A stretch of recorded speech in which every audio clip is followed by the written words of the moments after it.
How's it going, guys and girls? Welcome to the Be More podcast. Guys, girls, this episode is insane. Like, it's so good.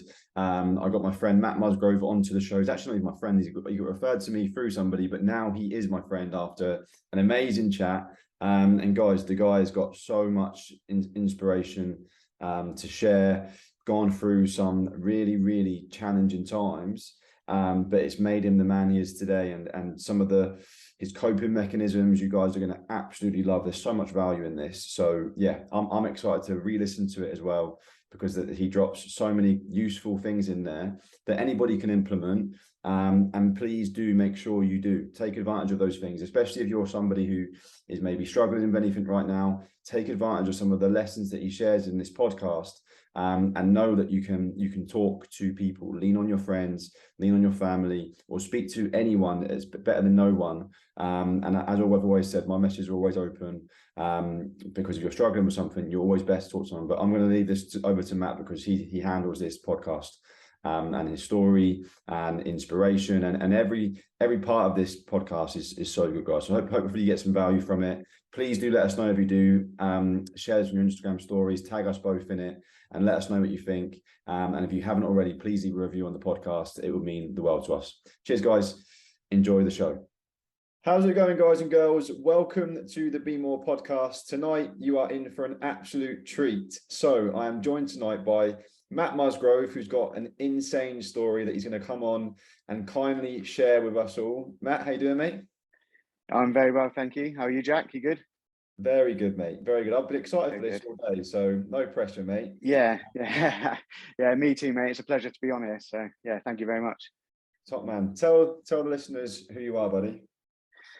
So I'm, as Jack said, I'm Matt Musgrove. I'm 37 years old, electrical project manager. Just an ordinary guy that likes sport and training, that's been through the mill, hit rock bottom multiple times, learned how to pick myself up, and trying to start have other people pick themselves back up, and like through training, talking, mountaineering. We'll get onto that in a bit. I do a lot of mountaineering. That'll be part of my story that I tell. So yeah. Perfect. So start from the beginning, mate. Like, what is the big parts of your story? Well, grew up in Torquay, on the south coast. Had a bit of my parents loved me a lot, but I had a split parenthood, half the week with mum, half the week with dad, and one half of that wasn't always the greatest. There was a lot of alcohol involved, and that deeply affected me growing up, and just not to go into it too deep, but there was violence involved as well, which shaped me quite a lot as a young adolescent. I'm going to sort of gloss over the childhood bit and get into the real gritty stuff. But like growing up, I was really into football. I noticed on one of your podcasts I was listening to earlier, Jack, that you yourself were big into football as well. Mm-hmm. And at the age of 19, I had a double cruciate and medial injury. Only ever wanted to be a soldier or a footballer. That wiped me out of both. Which, as you know yourself, that competitive edge, when you lose that or you realise that it's not going to become something, it's difficult mentally. So that was at 19. I had football taken away from me, and that's when my troubles from my childhood started coming out, and my troubles from my adulthood started. It was a very turmoil place, sort of mentally, to be in. I was too old to get an apprenticeship, to go and be a trade, because I'd gone past the 19 mark, which is when the government stopped funding. I couldn't be a footballer. I couldn't be a Marine. I didn't know what to do in my life. I was at a lost turning point, and I turned to drink and drugs. Growing up playing football, if somebody told me they did drugs, I'd be like, "You're a skank." It wasn't until I tried it that I realised that actually not everybody that does drugs is a complete waster. Because at first it was just a recreational thing. It was once in a blue moon. But life started to get harder. I got more and more depressed with the no football, with the no competitive edge. I met a girl who I haven't got a bad word to say about. We ended up getting married, and we parted ways after 7 years. But she was a fantastic girl, but she also liked to party. which becomes a catalyst for more and more. And I allowed my childhood to compound and hide behind those drugs. And that would come out in not violent, but I was an asshole, you know. And this girl that I was with at the time, I was very fortunate that she recognized that, and she recognized my trigger, which was if I'd been in contact with a particular one of my parents, within 2 to 3 days, I'd have this mental breakdown where I'd see red, nobody could reason with me, you know. And she was a massive turning point in my start to self-development. Don't get me wrong, it took me a further 10, 12 years to actually fully learn how to self-develop, and we'll get to that. But she pushed me to go to counselling, and that's where my mental health and self-development journey really started. And it was a rocky road to start with, because initially it was NHS, and that was filling some forms and you'd be put on a waiting list. And I was like, 21, I was like, F this, man, like, I'm just a number, I'm better than this, I don't need that. Well, lad, like, I can cope with this. I couldn't cope with that, you know.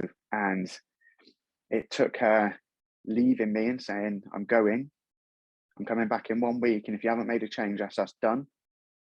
And I saw private counselling and started paying for it. I was going twice a week for 4 years to see this counsellor. We had a really good relationship. I worked through my childhood. I found out that actually the reason I was acting out was because the love I'd always sought from the woman that was supposed to love me the most, I'd always, not that my mum didn't love me, but her actions and that made me feel not loved. So when I was in an adult relationship, I didn't know how to receive that love. If I did something wrong, I expected to be ridiculed for it. And when I wasn't, I couldn't cope with that. And the counselling taught me how to be an adult, basically, be the person I had potential to be. And I felt good for quite a while. We got divorced. Matthew went downhill big time. Onslaught of 3 years of heavy partying and being a lad. You know, there was no sort of destructive behaviour to anyone around me, but it was very self-destructive to myself. And at this point, I'm still not playing any sport or anything. Having gone from playing 11 to 19 every day. You know what it's like when you're in the football. Do I come and play 5-a-side? I probably shouldn't, but yeah, I'm coming. I'll play 7-a-side as well. I'll train 11s. I'll play Saturday and Sunday. You know, during school, me and my mate would play every night till it was dark down the field. So through my 20s, all I had was this drinking and partying, crutch, I suppose. That was it. That's all I held on to. So when we got divorced when I was 27, it spiraled pretty big, and something had to change. Something had to change, and I met the mother of my child on Tinder. 24 hours, completed it. And ended up getting married. I say completed it. We got divorced. So that's 2 divorces we're up to now, but we're not at that point yet. So I ended up meeting the mother of my child, Emma, and I moved away from Torquay for a fresh start. I moved up to Wiltshire. Never thought I could be away from the sea, but to anyone that's ever been to Wiltshire, it's actually a beautiful county, absolutely stunning. So I moved up here and became lonely. So first year I was up here was just me and her, and I had no one. And it was so weird going in Torquay. I could go out every night, even if it not drinking, but I could go and meet somebody, or the football was on, or I could go and do something every night. The hustle and bustle of the seaside town. Suddenly I'm living in Melksham in Wiltshire, and there's nothing. There's 10,000 people, and I've come from 100,000 people. It was very sort of isolating, and that sort of initiated another spiral. Not like I did in my 20s, but I would look for reasons to have a weekend away and go and visit people in Torquay, or friends down in the East Witterings, or something like that, so that I could just escape. You know, just escape. And then I joined the rugby club and a gym. Well, sorry, I joined the gym, And my PT said, why don't you come to the rugby club? It's pre-season. You won't just have a few mates, you'll instantly have a family of 60 people. And that was pivotal. Pivotal. Yeah. So I'm really good at maths, but English trips me up sometimes. That was pivotal in the change in me. Obviously, being a rugby club, there's a lot of lad culture, so there was a lot of things to battle within there, with my previous sort of red button self-destruct habits. But I've met some of the best people I've ever met in that club, and in a time of need, you literally have 60 or 70 people at your back, sending you messages in the group chat. Is everything okay? But this didn't go down too well with my ex Emma, because suddenly I had something else other than her. But at the time we were trying for a baby, so it seemed in my head, it seemed like everything was good.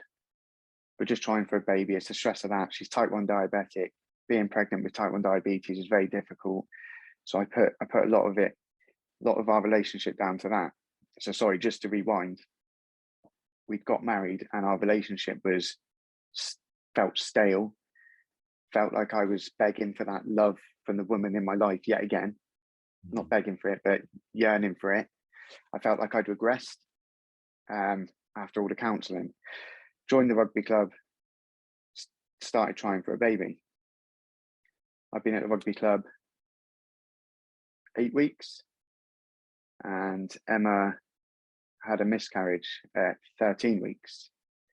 Now, normally at 13 weeks, people have only seen their baby once in a scan at 12 weeks.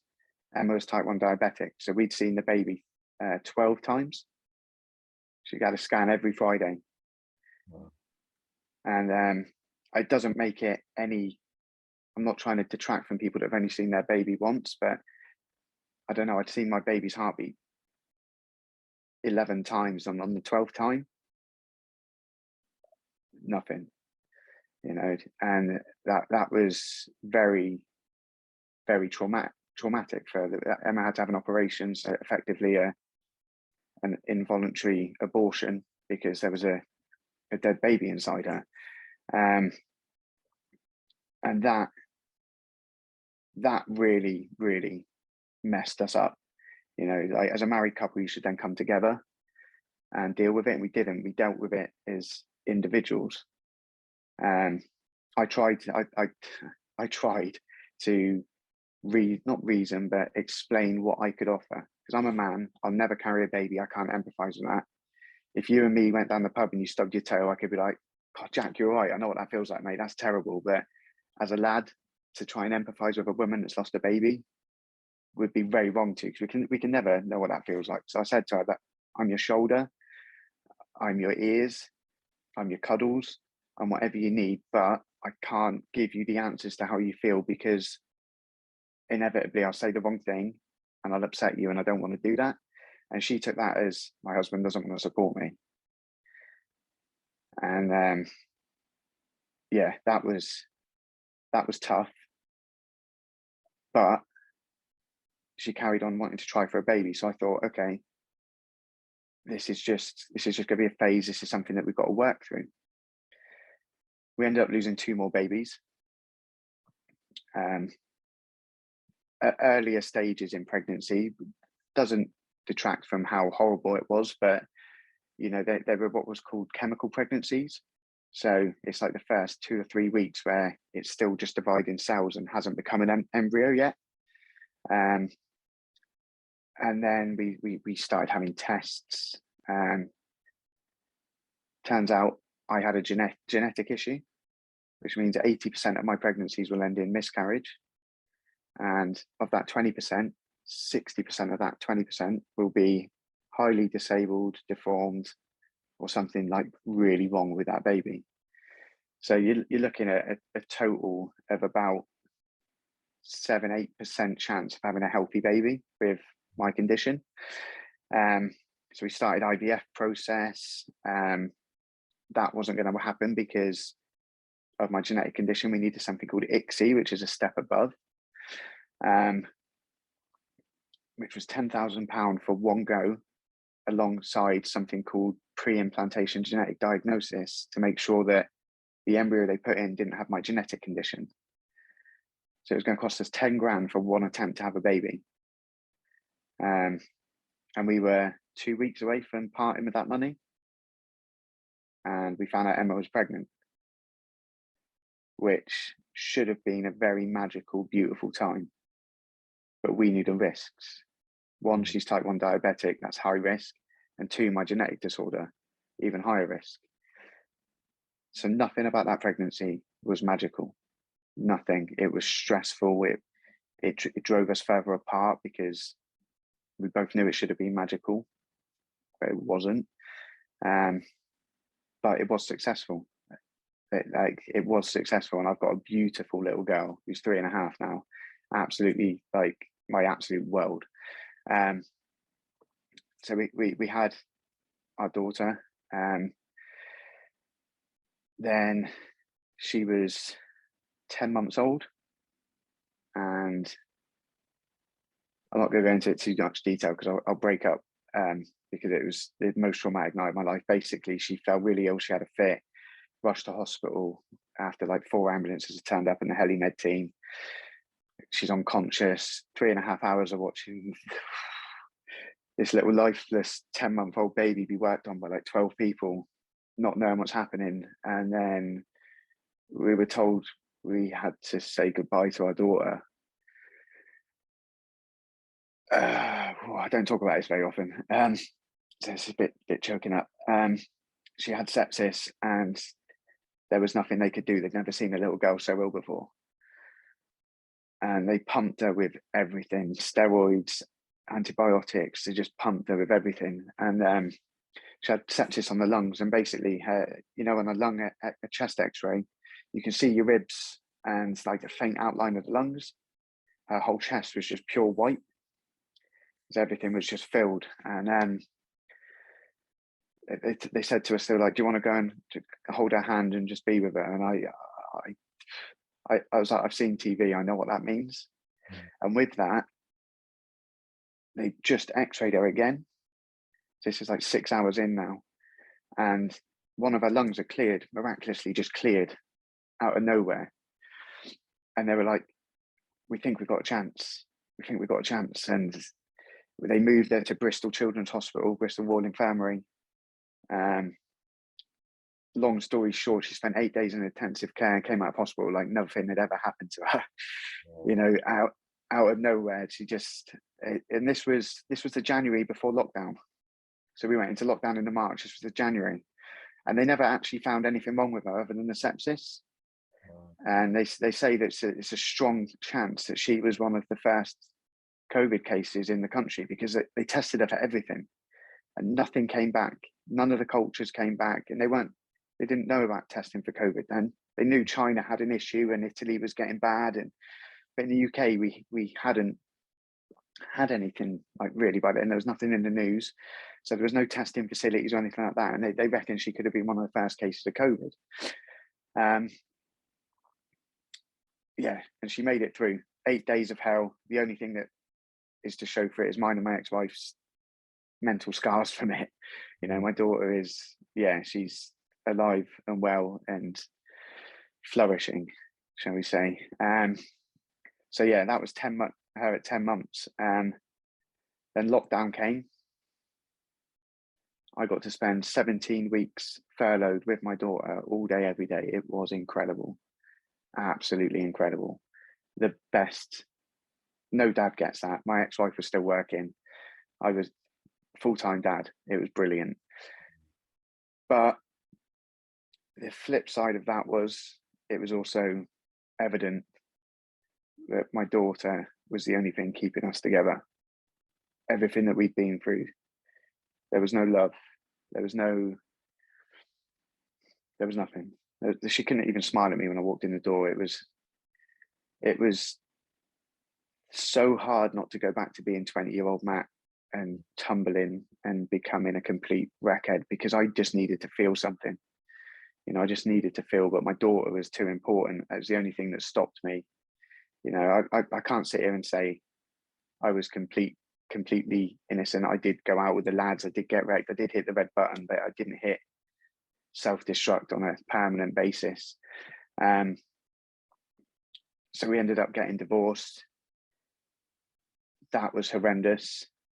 It cost me a lot of money, like double what your debt was 5 years ago. Yeah, and we didn't even have a house. There's no house to lose. So that was very, very difficult. We're just starting the custody battle now. So yeah, that's all the struggles I've had to deal with. But what makes, I suppose, the thing that people would be interested to hear or would want to hear is, how did I cope with all of that, and how did I get through it? And the long and short of it is by the skin of my teeth. By the skin of my teeth. It's only this year that I have become comfortable in my own skin. So through my 20s, the partying, the escaping, because that's what it is. It's escaping. You know, I think you said on one of your podcasts about going out the weekend, and it was escaping the reality of that mind numbingness, and it is. And then if you've got compounding things in your life that are making you want to escape even more, you end up escaping more. And I realized that this year I was actually scared to be on my own. I was scared to be in a room on my own with my thoughts. And that's not a good place to be. You know, I was 36 at the time. I'm 37 now. You know, that I should be a fully functioning adult. I'm thinking, I'm like, there's something's got to really change here. And I've always this last 6 years, I've always had the gym as like my church. I love training, love it so much. I've competed in bodybuilding. You know, I've pushed myself to max lifts and whatnot, and tried a bit of CrossFit, tried a bit of this, tried a bit of that. I've had different personal trainers. I've got a mate who trains people in the special forces. He like sends me workouts that they do, prepping them for special forces. I've got the guy who got me into rugby, used to train me. You know, use different people, follow different podcasts, try different types of training to keep myself active. And that was always how I would cope with things now, instead of how I coped before. But it wasn't enough. I'd lost 3 babies. I'd nearly lost my daughter. My marriage had fallen apart. I'm now on my ass broke because of how much the divorce has cost. And training just wasn't enough. You know, the start of this year, so many people have said to me, I don't know how you got to March. I don't know how you didn't do something drastic. And what they meant by that was, they didn't want to say it, but how have you not committed suicide? They didn't have the balls to just be like, how have you not committed suicide? So many men don't go through half of this and they take their own life. And I'd never even thought, like, to be honest, I've never thought about taking my own life. You know, I don't want to die. You know, I'm 37 now. If I live 37 more years, I've still got my whole life ahead of me. You know, and that's always sort of, even in the darkest, because I've been really, really dark. Well, I've not wanted to die, but if I didn't wake up the next day, I wouldn't have bothered. It wasn't a bothering thought, if you know what I mean. But yeah, so getting through to March, like everything was super, super dark. Like my friends were calling me all the time, worried, you know, because I was shutting down. I was shutting myself off. Friends would leave work just to come and knock on my door and make sure I was okay. And I'd be like, yeah, I'm fine. I just don't want to talk to you. And I'm depressed. Like, I don't want to answer my phone. Like, I can't explain to you how I feel. I just don't want to talk. I see my phone ringing. I don't want to talk. And my mate, he's the best man at my wedding, which you know about, because yes, that's wedding number 3. Love a day when people look at me. He sat me down and he was like, Muzz, he was like, I've lost 2 friends this last couple of years. I can't lose you. I was like, you're not going to lose me, Phil. You're not going to lose me. But when he left, I sat there and I thought, shit, that's how I'm making people feel. I'm in that much of a hole that I've got loved ones scared that I'm not going to be here anymore. So that I actually recorded a podcast earlier on this subject, and I'll go over it briefly now. The biggest thing I've done for self-development is isolation. And that's not isolation like we had in COVID. That was for everybody. That sucked, but we still had internet, we still had social media, we still had ways of communicating. But so another trigger for this, rewind slightly, TikTok. So I had 1,500 followers on TikTok. You know, it's okay. It's not rubbish. It's not great. I made a video one night and woke up to 50,000 followers. And within 6 days, I had 150,000 followers and 15 to 20,000 messages a day. And what was the TikTok? It was show your last 3 selfies. No cheating. It was a top picture of me after I trained in the gym mirror with my top off. A picture of me on site doing a chin up on the scaffold bar, and a picture of me just sat at a table in a bar. Just 3, innocuous photos. Within half an hour, I had over 4,000 likes, and the next day I had 50,000 followers. And yeah, I was getting 15 to 20,000 messages a day. I'm not gonna lie to you, Jack. It was all women, and you sit there and you think, "God, you've got it made. That must have been great." No, it was horrendous. I felt like if I'm out and about with the lads, I do like being a bit centre of attention, being the life and soul of the party, but that was horrible. I felt a constant weight of pressure, demand, and expectation on me. I was getting people messaging saying, "Oh, me and the girls have been talking at work. We want you to do a video like this." And girls offering to take me on holiday, asking me to come across the country. I was like, it sounds like a dream, but I promise you, it was the worst thing ever. I'm a lad, but I've got like strong morals. Like I was single at the time, but if I'm with someone, I'm with that person. I'm not chatting to anyone else or anything like that. Even if it's just low key, just seeing them, like just a couple of dates, it's focus, like focus. It's never multiple. And to have all this attention, I was like, I can't do this. So I got rid of all social media. I decided I was going to go into isolation. I got rid of all social media, deactivated them all apart from TikTok. I full deleted TikTok, got rid of it. I never wanted to go back to that page again. I never wanted to, and I had to just get rid of it. I had to block people on Instagram that had gone and found my Instagram handle and stuff like that, because they were just like it was horrible. Like when I don't mean this in a derogatory way to myself, but I'm just a nobody in terms of like, social media influencers, celebrities. I'm just an ordinary bloke. And it happened overnight, and it was just too much. Like I always said, if I could sing, I'd be in the 27 club. Like I don't think I'd handle fame, and I'm glad that I'm not famous. Especially fame that quick. All day long, yeah. Say again. Imagine what like famous people have. That's what they've got to deal with all the time. That's exactly, yeah. You handled it, yeah. Yeah.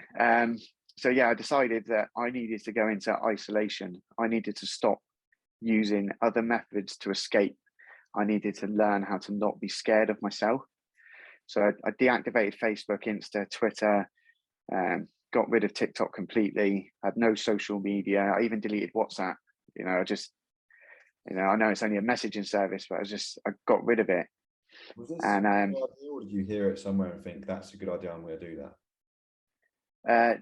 I just sat there and I was like, I don't want any of this anymore. I need to shut this noise out, and I need to work on myself. And ended up being a 4-week process. So the first week, I said to myself, what I'm going to do is I'm going to go to work. I'm going to come home. At the time, I was training in my garden. So I got like Olympic bar, got weights, dumbbells, had a bench, everything like that in my garden. And I was like, I'm going to come home, I'm going to train, I'm going to eat. And then I'm going to sit on my own, not talk to anyone.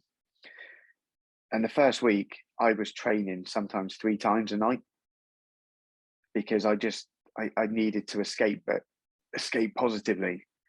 And the next week I was like, I had so much anxiety that first week as well. I was just like, there was no other form of escape. So the next week I was like, right, you have to only train once.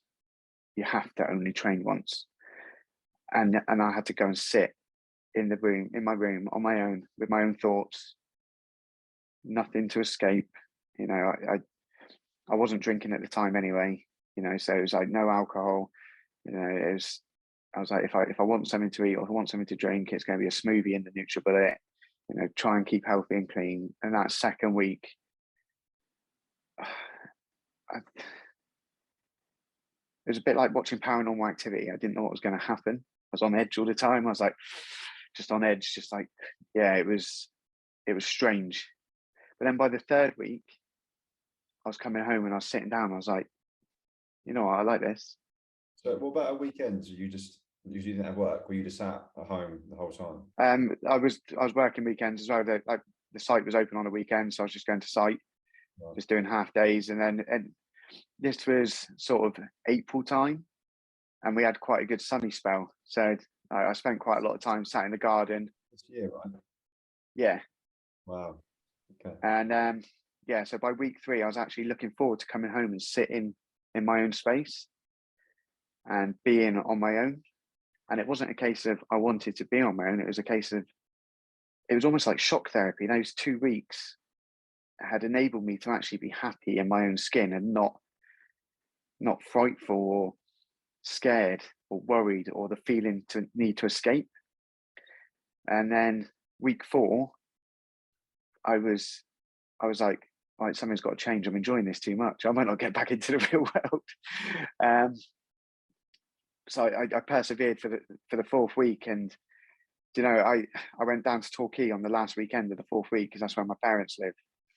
And I was like, right, I'm going to go down to Torquay, just catch up with my parents. They were the only people that I'd spoken to, so that I knew that people knew that I was all right. I actually got a phone call off the police whilst I was down there. It was a welfare check.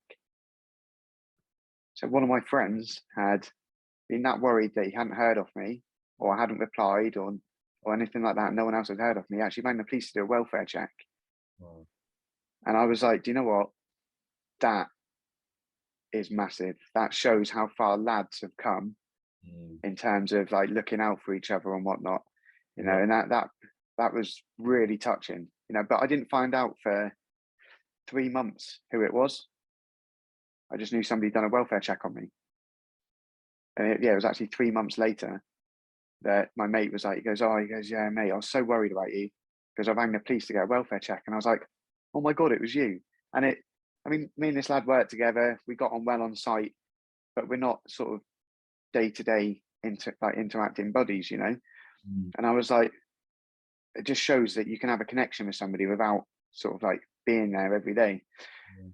But yeah, so I did this 4 weeks, and so that was April. So what's that? That's 8 months, 8 months ago.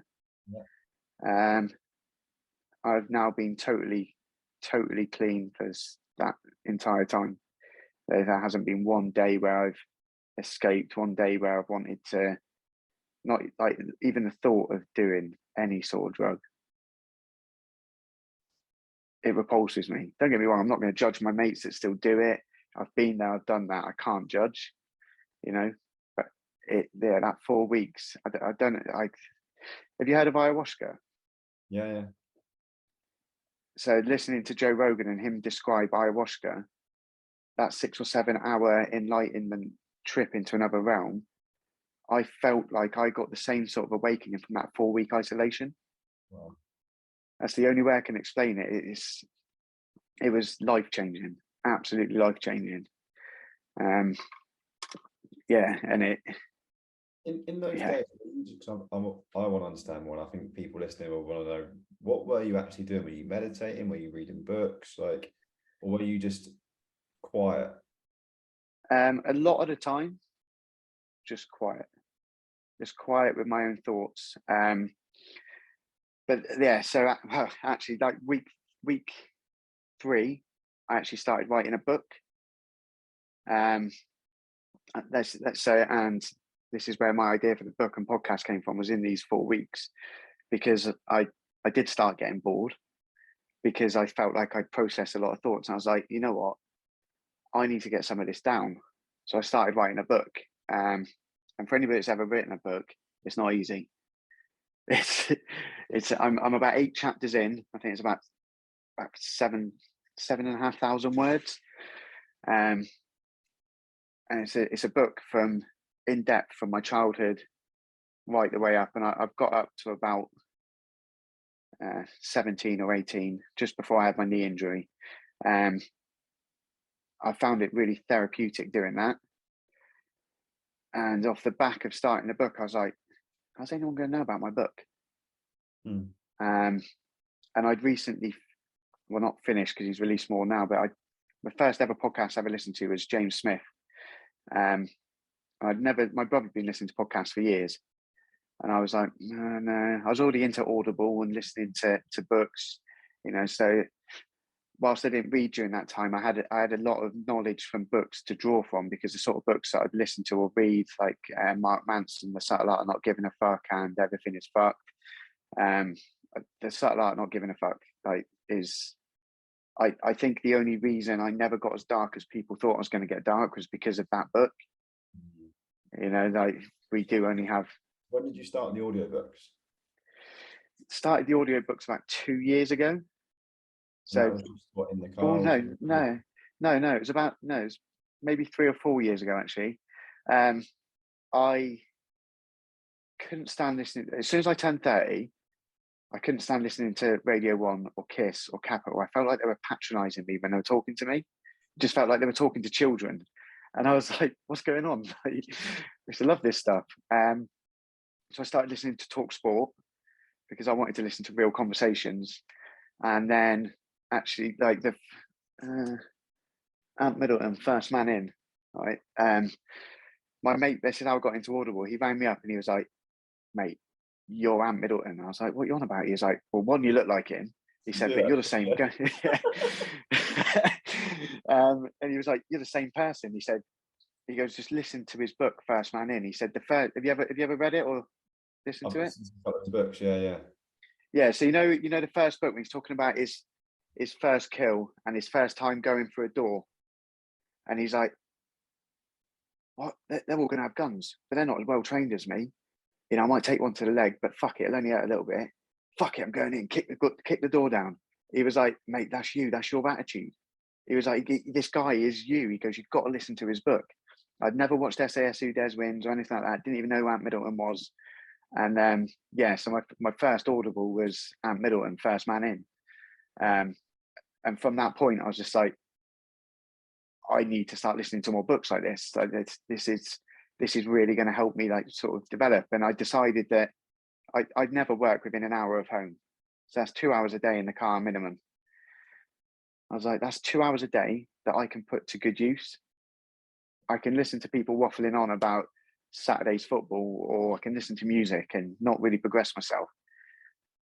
Or I can use that as self-development time. So now whenever I'm in the car, it's podcasts or Audible every time, without a doubt. And like going to Cornwall at the moment to work, I've got 3.5 hours in the car. So I can get a full Joe Rogan one in, 3 or 4 of yours in, a James Smith one in. There's so much variety I can get into my trips. And you've said yourself on your podcast, like that, using those tools for self-development and whatnot is life-changing, like drawing on other people's experiences or anecdotes and lessons. It's so developmental in ourselves. Really, I think when my friend said, I don't know how you didn't commit suicide, self-development is how I didn't commit suicide. I'd already started it without knowing I was doing it. It was like a subconscious decision to begin with. And to sort of like bring my sort of training aspect into it, I don't just go to the gym. I pick the most extreme conditions to go and climb a mountain. And And it wasn't until recently I realized that actually I was pushing myself because I needed to develop myself. And this was all subconscious to begin with. So do you remember Beast from the East? The snowstorm that covered the whole country? No. You must remember the Beast from the East. When was it? 20 when was my daughter born? She was born in 2019, so it was February 2019. Right. This storm came over from Russia. There was literally 8 inches of snow over the whole of the UK. Yeah. I climbed Snowdon in it. Crampons and ice axe, and off I went. And yeah, one of my friends was talking to me about it the other day, and he goes, mate, he goes, do you know, I didn't realize this about myself, but I mean, I always wanted to be a Marine. This is what's even stranger about Anne Middleton. I know it's a little bit of a tangent, but it will come back to the mountain. All I ever wanted to do was go in the Marines, become a sniper, and go to Special Forces. It's literally Anne Middleton's career. But yeah, so I always felt like I had like leader capabilities, but I never had the chance to, other than on the football pitch or something, I'd never had the chance to explore that. So we booked this trip to Snowdon 3 months in advance. We knew it'd be snowy. We didn't know it was going to be the worst snowstorm the UK had in 40 years. And we're about 2/3 of the way up, knee deep in snow, and it's a full whiteout. You can't see anything anywhere. And the 3 lads that I was with were like, we want to go back down. And I was like, okay, that's absolutely fine. Are you confident in following your footsteps back? They were like, you're going to show us. I was like, no, I'm going to the top. And they were like, are you mad? I was like, no, I've done this mountain 6 times now in different conditions. I know where I'm going. I know that I can get to the top. And they were like, you're so confident. And I was like, I know this mountain. I don't want to die. I'm not an idiot. And all 3 of them went, we're coming with you. And we summited that mountain, and they were like, mate, we would have never have done that. If you hadn't said those words, we would have never have done that. We were shitting ourselves. We thought we were going to die. So, and I was like, yeah. And looking back, like that was sort of like there's certain moments in your life that sort of form you. And at the time, you don't think it's anything. You know, like at the time, I was just like, no, I'm getting to the top of this mountain. Nothing's going to stop me. You know, I know the terrain. I know what's underneath my feet. I know the path. To me, that was the tools I needed to get to the top. You know, we got to the top. My beard was frozen. You couldn't see anything. You know, thankfully, on the way back down, it cleared, and we got some beautiful, beautiful scenery. I don't know if you've ever been to Snowdonia, but yes, I'm on it. Yeah, mate. My brother came back from New Zealand. I took him for a sunrise climb of Snowdon, and he was like, "Why have I spent 5 years, 13,000 miles away, 10,000 miles away?" He was like, "It's right here on our doorstep." Like, you know, and yeah, so we're quite lucky we did get that sort of that beauty on the way down, which made it, I mean, to be honest, if we didn't, it would have made it was worthwhile anyway. Climbed Snowdon in the most extreme conditions. And since then I've continued to climb. I've done Scarfo in the pitch black. That was up the hardest route, not intentionally.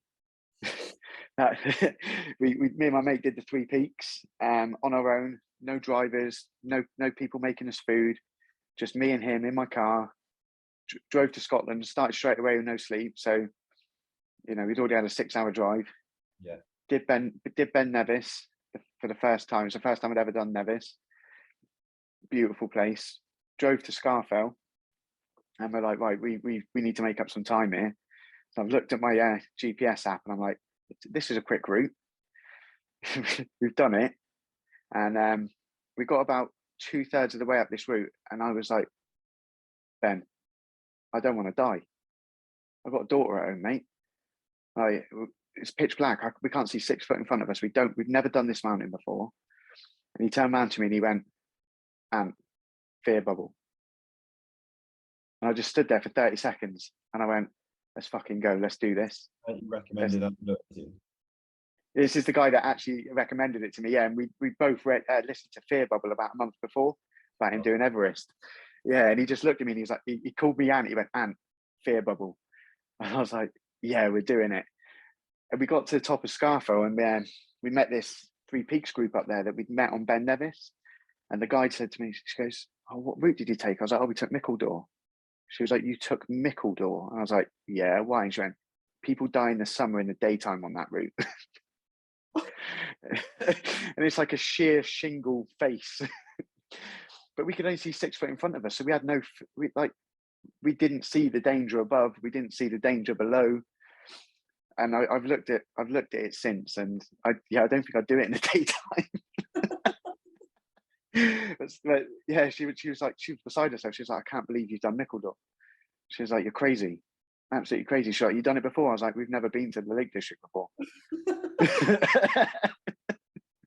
She was like, yeah, she couldn't believe it, but we did it, and we got up and got back down. Unfortunately, we didn't get to Snowdon. My Ben's knee went twice the size. Yeah, we don't even know what he did. Whether it was just lack of training and overworking in that like first 14 hours or what. But yeah, he was like, no, I don't want to let us down. I was like, Ben, we're not doing it. We're not doing it. It's not worth it. And the mountains are horrible. Have you ever done a mountain? I've done the 3 peaks. Oh, you've done the 3 peaks, yeah. So you know how grueling it is anyway. And I assume you probably did it with drivers and yeah, we had the yeah. And I say to anyone, if you're going to do it with the drivers, because we got to Snowdon, and I've never been so tired in my life. Yeah. Never been so tired. I was like, right, we've got a 5-hour drive home, Ben. Let's just get it done. And when you come down from Snowdon and you hit the it's not the A4, the road through Oswestry and whatnot, coming back towards Shrewsbury. And there's the crazy and wacky inflatable arm tube man. He's hanging out of a car on the other side of the road telling me to pull over. And I was like, something's not right here. I think I need to sleep. Yeah. Pulled over, slept in the front seat of my car for 8 hours. Wow. Yeah, 8 hours. It was, yeah. Anybody listening that wants to do the 3 peaks, don't try it with just your mate in a car. Yeah. Because even if he hadn't have got injured, we would have got the 3 peaks done. Yeah. But it took all the fun out of it. Just having to do the drives night yourselves. It was a valuable lesson learned. Valuable lesson. But it was a fun attempt though. But yeah, so you'll know if you're going up mountains, it's horrible, isn't it? It's horrible. It's like life though, isn't it? You just like, I've just got to take one more step. Yeah, but you get to the top and you're like, I could never look up. I was like, I just need to focus on the next step, because you look to see how far it is. You're like, that's so, like Ben Nevis especially. Yeah. That's so far. Me and my mates were like, we just can't look up. Just take the next step. As long as you can see, if anything, seeing only 6 feet is a good thing. Because if you can see the climb, you're like, that's so far. Whereas you can see the step, and if you just do that for the next few hours, you're at the top anyway. Yeah, exactly. Like, that's how I approached that challenge and across my life, really. I'm like, just one day, I know what I've got to do today. Let's tick the list. And tomorrow I'll be better. Do you know what I mean? That feeling when you touch the trig point at the top, it's like none of that hill happened, didn't it? Yeah. It's weird. It's like, oh, it wasn't that bad. I'm here now. Yeah. It just goes away, that sense of achievement, and that's what I love about it. What I love about climbing a mountain. It pushes you so hard, but they can be brutal. Say again? Do Snowdon together. Yeah, definitely. Let's do it. Second week in December, I'm doing it. Oh yeah? Yeah, second week. First weekend in December, I've got my daughter. Second weekend in December, I've got weekend free, and me and my best mate are doing it. If you fancy it, I'll check the diary. I'll see what's going on. Yeah, can't back out now. You said let's do it. I was thinking summer, nice and warm, shorts and t-shirt. You're thinking peak of winter, and I'm like, you are crazy. No, to be honest, it'll only be half covered in snow this time of year, if that. Okay. Because you imagine when you were 10, how cold it was for bonfire night compared to now. Yeah. Yeah, like our autumn's coming into winter are so much warmer now. Like you've got to wait for sort of end of January to March for the real snow on the mountains now.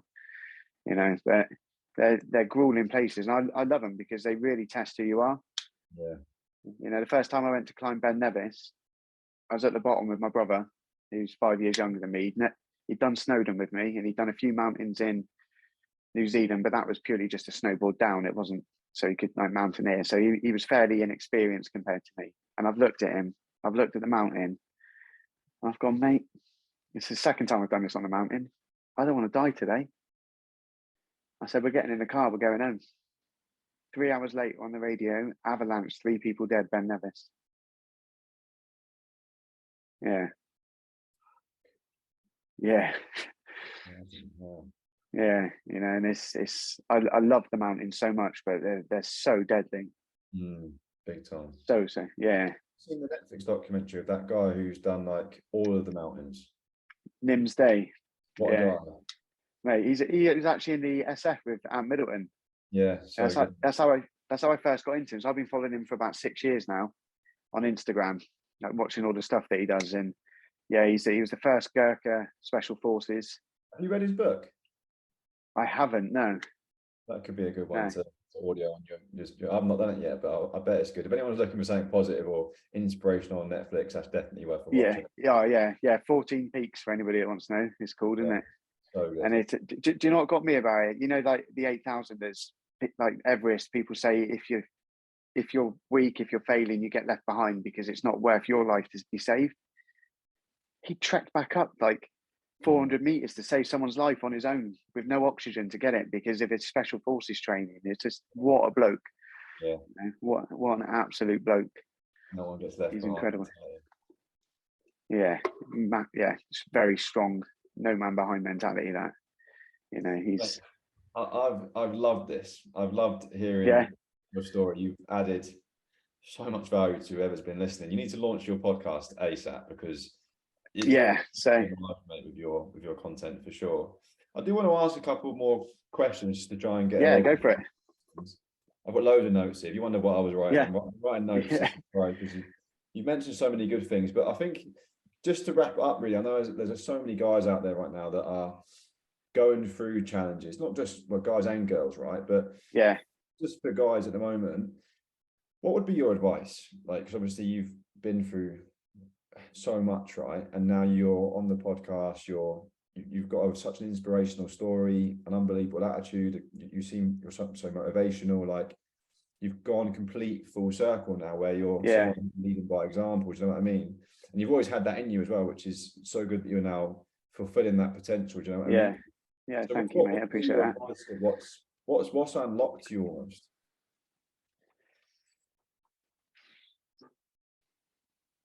The first step in anything is always the hardest, you know. And I get for a lot of lads that struggle, the hardest thing to do is admit that because they're ashamed. They don't want people to think down on them.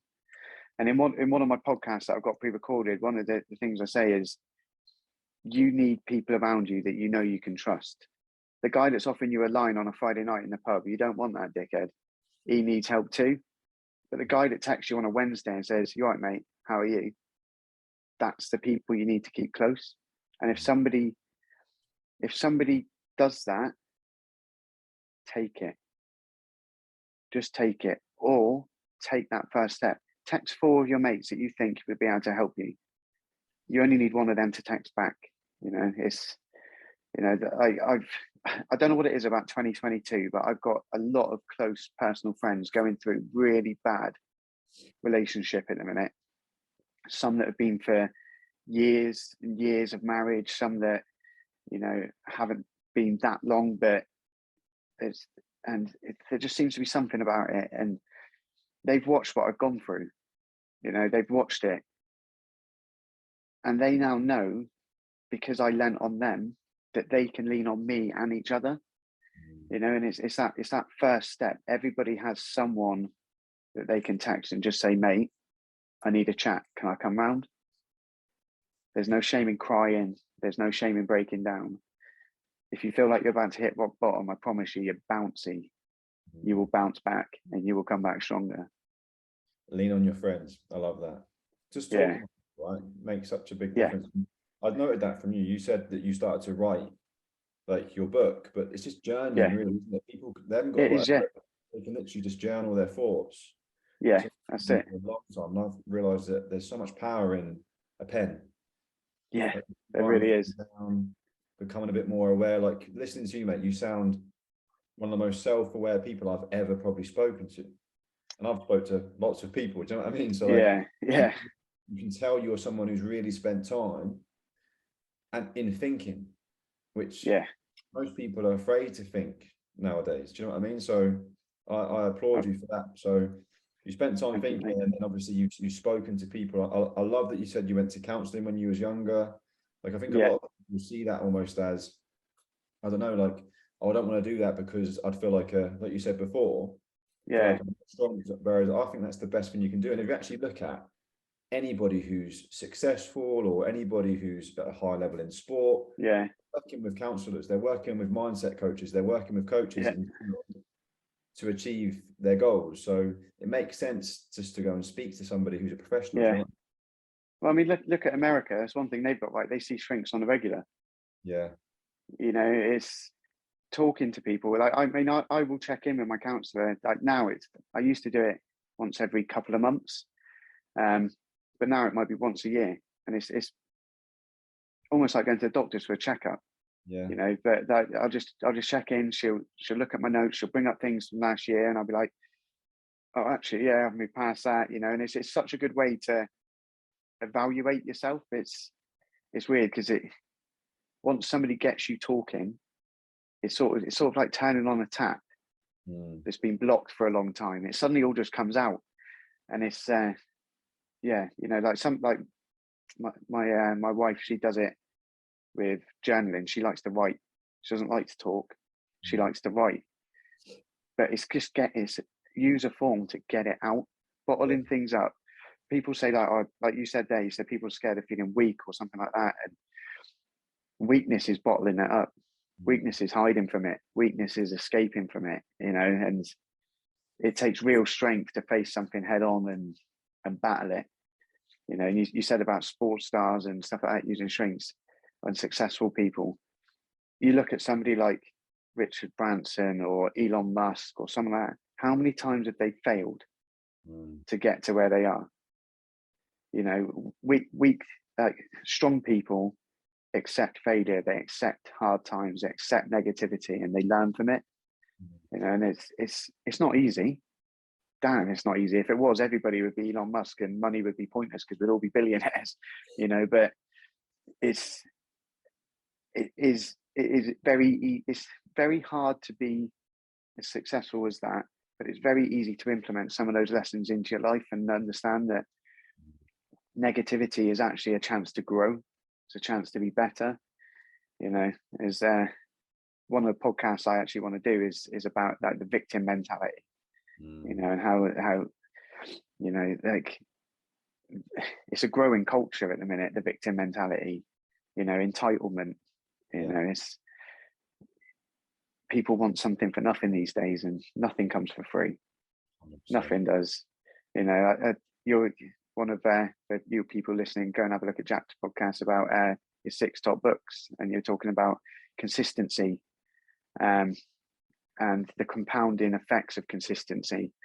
You know, and that doesn't come easy. That takes hard work. That takes graft. You know, you've become the person you are today for, you know, from somebody who didn't believe in network marketing and stuff like that to somebody who's now thriving because of it. But that didn't happen overnight, did it? You know, that happened with consistency and learning and growth and failing and getting back up and going again.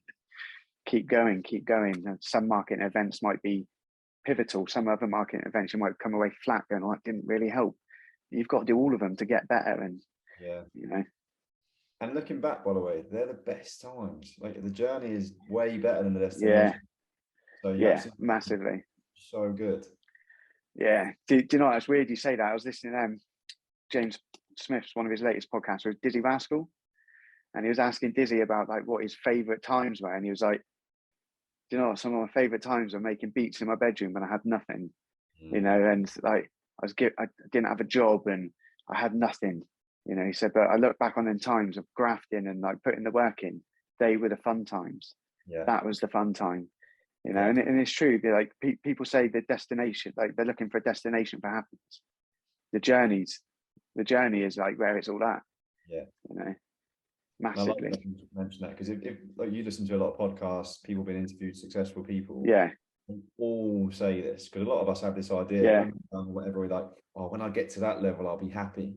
Whereas you yeah. listen to them speak, they're like, I'm not happy. This the No, happiness was when I was in the graft, or in the growing stage, yeah, the learning. Whereas, yeah, people think it's the destination. It's not. It's the journey. it's not. And do you know what? Talking about happiness and people, one of the things I live by is I appreciate and am grateful for everything I have right now. Don't get me wrong, I've got ambition, I want more, but my happiness is not based on that. My happiness is based on what I have right here, right now in my life. And too many people base their happiness on hitting that next goal. But when you get to that next goal and you've bought your nice car, it's nice, it's good for a day, but there's no fulfillment, and people need to accept what they have right now. Like your mate might have a nicer car than you, another person might have a nicer house than you. You've got a house, you've got food, you're richer than most people. And that's today's society. So many people are unhappy because they base their happiness on what they haven't got instead of what they have got. Yeah. And that's You shared some absolute gems tonight. Need to get a little bit quiet, go into their own, like, just basically stop comparing themselves to all of the crap that is out there nowadays. yeah, Stop watching the news, stop absorbing all this negative stuff. yeah, Get quiet, be grateful. Like, mate, you shared so many good things: the discipline of training, joining a good community. You've given like a yeah, whole list of things that anyone can go and implement from the back of this. yeah. What would be your last closing like bits of advice to anyone to go and actually implement this though? um I think when we spoke before the podcast earlier on in the week, I said to you, like, one of the words I live by is acceptance. When you start accepting things for as they are, like accepting your world as it is and being happy for that, or accepting things you can't control, I find it such a powerful word. People can think what they want, people can say what they want, but if you accept yourself and you accept what you have and start building from there, that first acceptance is where you can really start growing, because until you accept yourself, there's that old age saying, how can you love someone if you can't love yourself? And it's massive. It, like, some people have called me selfish in the past, but if you're on an aeroplane and it's going down, you put your oxygen mask on first because you're no use to somebody else if you're not in a good position. And yeah, people need to accept themselves to then work on themselves and better themselves. Don't be afraid of it. Don't be afraid of it. Couldn't agree with you more, mate. We're on the same page with literally everything. Yeah. I could talk to you. We could do a Joe Rogan, mate. We could do a 3-hour podcast here, no sweat. I'm actually going to listen back to this podcast tomorrow when I train, because it's been so good, mate. I want to thank you for your time. Do go and share your stuff. It's going to add so much value. Just to finish, I can see there's some books behind you. Those who are watching this on YouTube or whatever. Yeah. I want to share like your favorite book with the listeners, and then maybe Yeah. one particular episode of a certain, like, I know you mentioned James Smith's podcast or Joe Rogan's, like, what one particular episode could people maybe come off of this, maybe go and listen to tomorrow when they train or whatever, that has been your favorite of all time? I'll put you on the spot massively here, but right, so not necessarily my favorite book, but have you heard of the sunk cost fallacy? no. So the sunk cost fallacy it's not something that James Smith has come up with. It's something that he quotes, and he puts it across in a very good way. Just because you've invested in something, it doesn't mean you need to stay invested in it. And too many people stay with a wife that they don't love in a job that they hate because of the time that they've invested already. Mm. I listened to that chapter in the book and I left my wife the next day. Wow. Because I realized I didn't need to be in it for what I'd invested. I was unhappy. I was miserable. It was life changing. And this not a life coach, James Smith, he's no bullshit. He tells it how it is. This isn't about fitness. This isn't about diets. He's not plug in his fitness academy or anything like that, it is a really like insightful book into the way that modern humans work. And he's done a lot of research. The guy's very intelligent, very, very intelligent. I would advise anybody to read that book as a starting point into sort of self-help books. I love it. You know, because it's, especially if you're a lad and you're into sport, it's like listening to your mate down the pub. Yeah, definitely. It's very, very relatable. So yeah, my favorite book is actually The Subtle Art of Not Giving a Fuck, Mark Manson. I've listened to it probably 8 times. You know, I absolutely love that book. In terms of podcasts, it's a tough one. Podcast that I got the most from.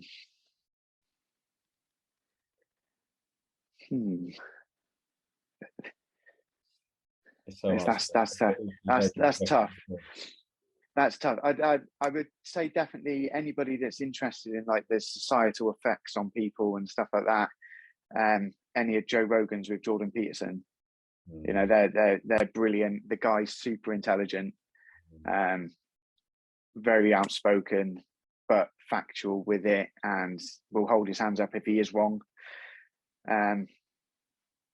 Yeah, that one is Jordan Peterson. It's a good one to listen to. I love it, mate. Thank you so much for your time. Where can people really appreciate find you're back on social media now, right? I am back on social, so I'm back on Facebook and I'm back on Instagram. I have got Twitter, but I don't ever go on it. Cool. Only ever had Twitter to get football tickets. So yeah. Can they find your Instagram, mate? What's your tag? So my Instagram is Muzzie MUZZIE 777. Perfect. I'll add that into the show notes, mate. And thanks so much for this tonight. And we're going to have to do part 2. Maybe after we do Snowdon, we'll do part 2 of the podcast, shall we? Yeah, that sounds good. And hopefully by then I'll have my podcast up and running as well, and I can get you on as a guest. So game on, mate. Game on. Yeah. Happy days. Top man. Brilliant. Thank you so much, Jack. Appreciate it.